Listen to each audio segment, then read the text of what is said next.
Sansepolcro, Cornell & Deal's latest small batch series release, hit the shelves late April 2019. It's the second time the blend has been featured in the small batch line. First released in July 2016, initial production was limited to 4,500 tins. This year's run topped out at 8,000 tins, a sign of the growing popularity of master blender Jeremy Reeves' signature line. The main course listed on the tin is Italian dark fired, sourced from Sansepolcro, and North Carolina Red Virginia. However, after an interview with Jeremy, we learned the full contents of the blend, which we will cover later. Going on to the tin description, it seems so obvious. A line of limited run, small batch blends is a means to show off some old recipes and try out some new ones. An opportunity to flex our creative muscles. Here at C&D, we set the standard for boutique hand-blended pipe tobacco by adhering to a simple idea: quality trumps quantity every time. Moving on to the back of the tin here, merging the old world with the new, Sansepolcro is a very special entry into the small batch project.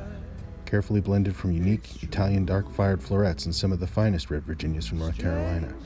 Aromatically spicy with earthy, clove-like undertones, these florets are all grown in the Sansepolcro region of Italy, which boasts a history and tradition of tobacco cultivation to the 17th century. Combined with mellow yellow citrus and bread-like notes of the reds, and makes for a wonderful melange of flavors and aromas, at once both familiar and exotic. Alright, let's get this thing open here. I love the tin art. The red and black reminds me of my 67 Mustang that was glass black outside and red interior.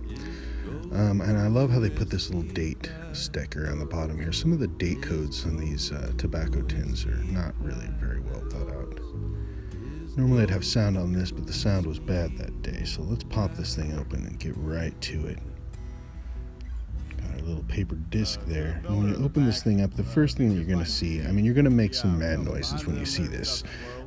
It's just really red, really rich, oily tobacco leaf. And for any of those of you who used to smoke cigars, if you're coming from the cigar world, this is the kind of wrapper leaf that you're looking for. Really dark, rich, oily leaf that's going to give you that good, chewy smoke. Alright, as you look in the tin here, you're going to see that this blend started its life out as a flake. It's two flakes, actually. Jeremy had a hard time cutting the Sansepolcro leaves evenly. He was having to cut them by hand with scissors, so he threw them into the swing press at work and pressed them down as well. But here you have the main ingredient flake, which is stacked with net red Carolinas. But, as you break this apart, you can see there's some lighter colored leaves and some darker colored leaves in there. And what that is red Canadians, flue-cured Virginias for sweetness, and that dark leaf there. Obviously there's the red Carolinas, but that dark leaf there, which you're at first going to think is the Sansepolcro floret, it's actually black Cavendish. And if you've ever heard Jeremy talk about how and why he uses black Cavendish, he likens it to the reason that a cook uses flour in a roux. Because, when you're making a roux, you start with flour and oil and you throw in a bunch of spices. And really what the roux is there for is to coat your tongue and spread those spices out around your tongue. And when you're smoking this blend, you can really feel that chewiness of the Cavendish just kind of expand in your mouth and kind of spread those flavors out evenly over your tongue. And as you're looking through here, if you find a little bit of dark leaf that might be stuck to a little bit of a lighter leaf, that's going to be the black Cavendish. I think I got one right here. Yeah, you see that? It's kind of stuck to that, pressed inside that flake. Now the Sansepolcro flakes, they're going to be pressed just together on their own. So as you kind of look through here, you see it's really hard to find. Jeremy said that when he added that Sansepolcro into the blend and mixed it in, it just disappeared, that he couldn't even see it any longer. But as you kind of fish through here, you can kind of say, well, maybe that's one right there. And I'm going to find one up here in a second that we can pull out. But you can really see that the Sansepolcro leaf is just a condiment in the blend. It's not a main ingredient. And, that's really, here's one right here, it looks like. Let's see. And that's really important because the Sansepolcro leaf, it's made for a Toscano cigar. It's a very, very spicy leaf. And the blend has tons and tons of spice in it. So you can see that you wouldn't want any more of this in there. But yeah, there you go. That looks like one of the leaves right there because it's totally pressed down. But you can really see that just the perfect amount is mixed in. Here you can see, it looks like another one of these Sansepolcro leaves. It's just a dark leaf, and it's pressed onto itself, so that's probably one of them. So as I rubbed this out, I was noticing, this looks a lot like the last small batch release of Carolina Red Flake. I guess you guys remember that. That was a really popular blend. And so I kind of, opened up a tin of Red Flake, took a look at it, and rubbed them out. Look at that. They look very similar. But when I asked Jeremy, is that the same Carolina Red Flake leaf? He said it's the same type of leaf, but not the same exact leaf. The leaf that they used for that blend, I think they already went through. So if you liked the Carolina Red Flake, this base is similar, but with hot sauce on it. Alright, so where is Sansepolcro? It's in central Italy. I've got the map tilted so it'll fit on the screen, but you can see the boot here. There's Rome and Naples.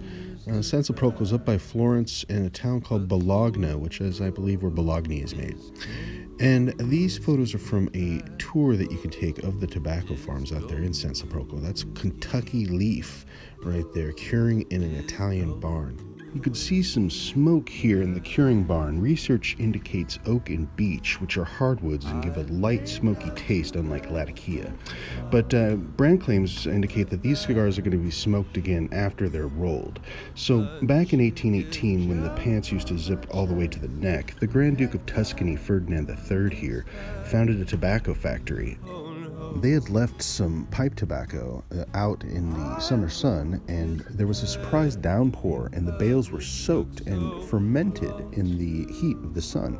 So instead of throwing them away, the Il Duce here said, hey, let's sell these in France as cigars.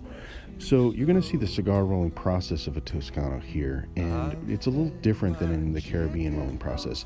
First of all, it's exclusively rolled by ladies. They say the men in Italy have no patience for this. Then the other thing that's weird is that there's not going to be a binder, and she's going to coat this wrapper leaf that's going to be the wrapper entirely with that glue that's in the chalice there on the left, which word on the street of the roving gangs of microbiologists is that that glue has some kind of fermentation starter in it too. So the entire fermentation and specific smoking process of this tobacco is a little bit of a mystery. There's an entire book on it, but it's in Italian, and I don't speak Italian. So this lady here, she's going to roll this up. She's complaining about her husband right now, you can tell. And as she finishes rolling this up here, she's going to put that in there, and boop, there she goes. She cuts off that little piece, and that's what's going in your pipe right there. Now again, some brand claims say that they smoke the cigars after rolling. According to Wikipedia, they're smoked in the curing process and wet fermented, where the leaves are wetted. We're really not sure. So if you've got any idea, we've reached out to some friends in Italy at Moretti Pipes to figure it out. But if you've got any idea, leave it in the comments down below. Let's research this together. So I'm going to load up the General here. I like to go, when I'm doing a tobacco review, I like to go with a long, narrow bowl so I get that good amount of oxygenation. Longer travel to my lips is going to give me a cooler smoke, and I'm going to be able to taste those flavors a lot better. Tasting this flavor is not going to be a problem. This is a pungent, spicy blend. You started with, some really earthy Virginias, and you put in this Toscano's Sansepolcro leaf, and it is spicy AF, my friends. And when you first smoke this, when I first lit this bowl, I loved it, the taste, so I wanted to go for another. So I smoked back-to-back bowls in the General. I felt like James Caan had punched me in the gut, and not right now James Caan, but 1970s Godfather James Caan, where he freaks out. James Caan, great guy, has gotten my friend fired from a couple of movie sets because my friend is like 6'6", and if you know anything about Hollywood, it's against the law to be taller than the leading actor, even though James Caan is not short. However, I'm 6 foot tall, and when I stand next to this guy, he makes me look about as tall as a cherry tomato. Moving on. So when you first light this up, you're really going to get there's going to be a lot of the earthy notes of the Virginias. There's going to be a lot of that that typical Virginia grassiness, but that's at the base. And it is really what's driving the bus. But as you kind of get in there, you're going to feel that Cavendish expand across your tongue, and you are going to taste that spice from that Sansepolcro leaf. And it's fermented like a Perique leaf, but it's also smoked like a Latakia leaf. It tastes a little between the two of them. Latakia is made with aromatic woods, but there's also herbs that they throw on the fires there to give it that smokiness. So this is less smoky, more spicy, with a little more heft than a dark fire Kentucky. I spoke to Jeremy about whether he thought vapor lovers would like this. He says that he's hoping so and that he thinks he's pretty sure. Where normally the Perique is a condiment leaf that's not standing out in the vapor mix as much as for most blends, this one's really going to stand out a lot more because of the spiciness of the Sansepolcro. So are you a vapor lover? Have you tried this blend? Let us know what you think. Is this going to be the new Italian vapor, the Vape-E, maybe the Vapoprocro? I don't know, but regardless, what we've got here is Jeremy Reeves getting to play jazz, and that's what the small batch line really is for him to just invent some new things and bring some new things to you that you might not be used to or might not have had access to before. One thing he did say was that he took a tin of this from 2016 and opened it up, and he said it was magnificent, that this thing is just going to age really, really well. It's got Virginias, it's got that Sansepolcro leaf. It's highly collectible, it's gonna be gone soon, and then you might not be ever able to get it again. So I would definitely pick up a tin, maybe two if you want to try one now and cellar one for later. If you try it the first time and it's too spicy, give it a few more tries and it'll really open up for you.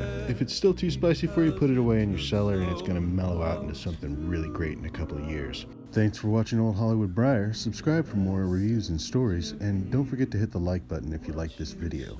All stories about James Conner and Jess, please, Mr. Con, don't punch me in the gut.